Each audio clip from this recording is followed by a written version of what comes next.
Kuya Teng, bakit malungkot ka po? Wala lang, Lelay. Ano ginagawa mo dito? Matulog ka na. Hindi ba may pasok ka pa? Hindi po ako makatulog eh. Alam po ba kasi iniisip niyo? Iniisip niyo po ba si Tita Rose? Mabait naman po siya eh. Oo nga, mukha namang mabait siya dahil sa mga kwento mo. Pero, hindi naman siya yung dahilan kung ba't ako nagkakaganito eh. Bakit po?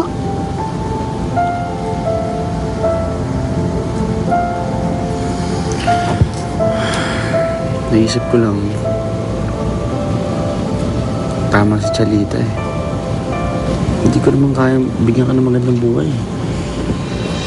Hindi kita kayang dalhin at pakainin sa mga mamahaling restaurant. At hindi kita kayang bilhan ng napakaganda mong sapatos, di ba? Pero, wag na po kayo mag-alala, Kuya Teng. Meron ka naman po kayang ibigay sa akin na hindi binibili na walang katulad. Wala namang nakakapaglabi sa akin ng ganyan sa'yo. Wala namang nag-aalaga sa akin katulad mo. Diba, Kuya Teng? Hindi ko po pagpapalit ang pamilya natin sa kahit ano. Salamat, Lelay. Salamat saan?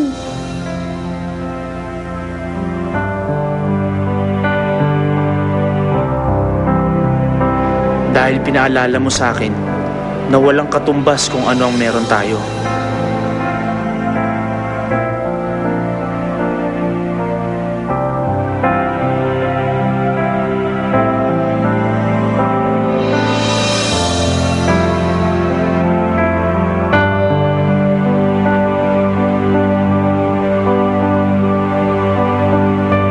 Pinaalala mo sa akin kung ano ang mahalaga.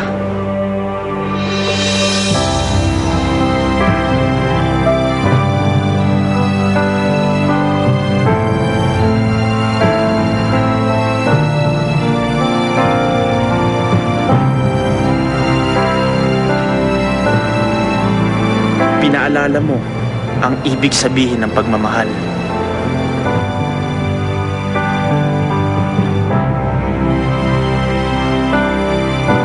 Minsan, kahit masakit, hindi mo kailangan hanapan ng kapalit.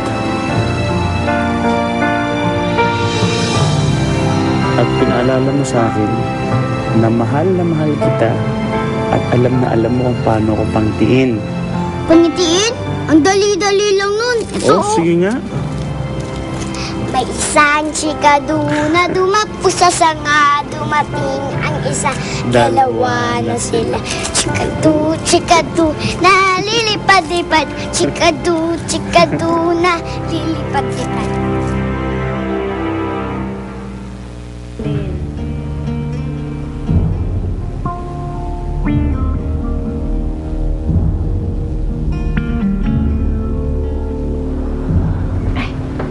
Oh. Dan.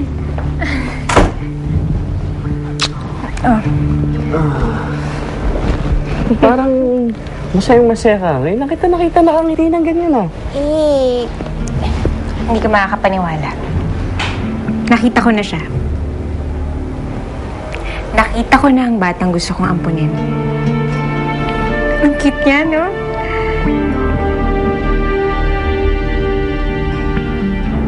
Ikaw na dito. Kung bata ka. Mahal na mahal talaga kita. Ako din po, Kuya Teng.